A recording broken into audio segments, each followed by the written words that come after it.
Vamos lá, vamos dar continuidade aqui. Agora nós vamos falar sobre sobrecarga atrial esquerda. Então, falando sobre sobrecarga atrial esquerda, a gente vai falar os sinais diretos, ou seja, estou olhando diretamente na onda P, tá? Aumento na duração, tá bom, da onda P. Então, ali é a base e a duração, e não mais a amplitude, né? E se tiver aumento das duas, base e amplitude, aí é uma sobrecarga biatrial, né? O átrio direito e o esquerdo estão grandes, estão aumentados. Aumento na duração quer dizer o quê? Maior do que 3 quadradinhos pequenininhos, tá? Ou seja, maior que 120 milissegundos. Lembrar que cada quadradinho tem 0,04 segundos, né? Ou 40 milissegundos. Então, 3 quadradinhos, 120. A onda P também entalhada ou bimodal, tá? Você vê ela em duas corcovinhas. Você vê uma corcovinha que é o átrio direito, a primeira corcovinha. A segunda corcovinha é o átrio esquerdo. A gente chama de onda P entalhada, onda P bimodal, também conhecida como onda P mitrale, tá? Onda P mitrale de sobrecarga atrial esquerdo, que é a válvula mitral ali aqui, fica na base ali do átrio esquerdo, né? Que quando tem algum problema da onda na válvula mitral, uma insuficiência mitral importante, por exemplo, são os maiores atos que a gente tem, os maiores atos esquerdos que a gente tem na onda, na insuficiência mitral, né? Então, a onda P mitrale, tá? A fase negativa lenta da onda P em V1, ou seja, ela vai estar alargada ou até um pouquinho uma amplitude um pouquinho maior, a depender do átrio esquerdo, o tamanho dele. Esse é o índice de Morris.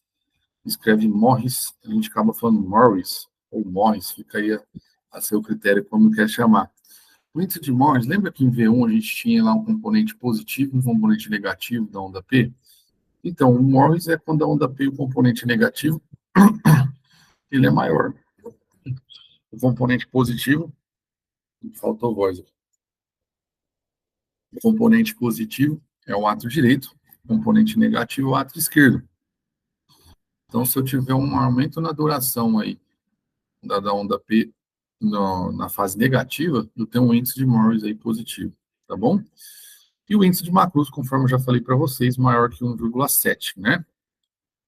E sinal indireto? Tem esse trabalho falando, registro de ondas Q maiores aí nas derivações laterais, V5, V6, e nas derivações anterior médias, né? D1 e AVL, não é lateral alta, não. Faz muito tempo que não se chama assim. São as derivações anterior médias e V5 e V6, que são as laterais. Quando tem onda Q profunda ali, você pode. Esse estudo foi feito em pacientes com reumatismo. Pode ser um sinal indireto de sobrecarga atrial esquerda, tá? Mas na prática a gente é citado isso em alguns livros, inclusive no livro do Paulo Jorge Moffa e no livro do Tranchese, porém a gente nem usa muito essa nomenclatura na prática. Gravar mais esses aqui, ó, sinais diretos. Aumento na duração, onda P entalhada ou bimodal, também chamada de corcovinha de camelo, tá?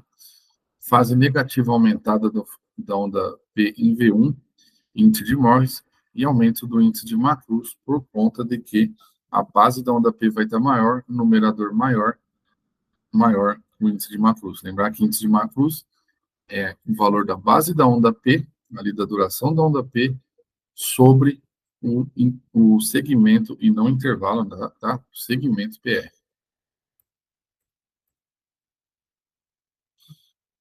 Então, aqui para mostrar, quando tem uma sobrecarga atrial esquerda, tá? O aumento da onda é na duração, e quando tem um aumento do átrio direito, o aumento da onda é na amplitude, tá?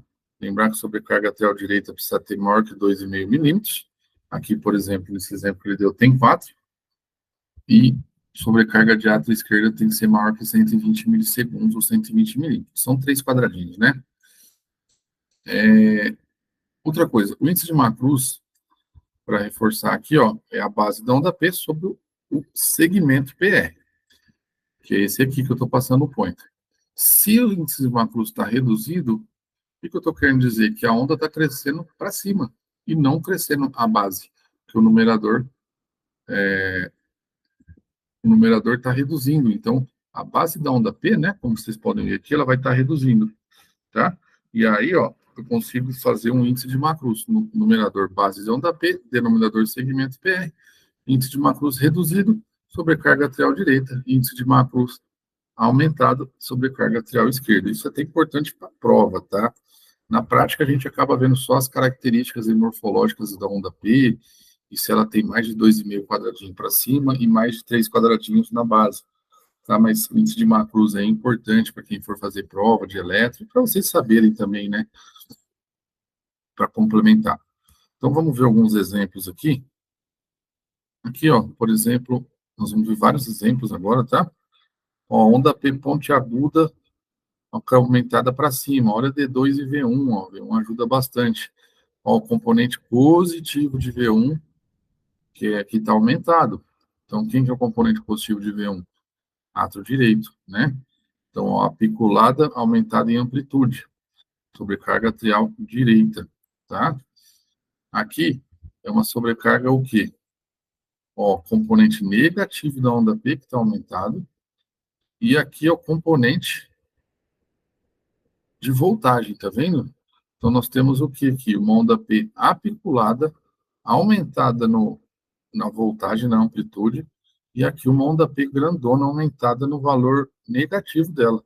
Então, aqui nós temos uma sobrecarga biatrial. Tá vendo que o Morse aqui está pegando até V2, ó. O índice de Morse ele é visto em V1, mas nesse caso aqui estendeu até V2.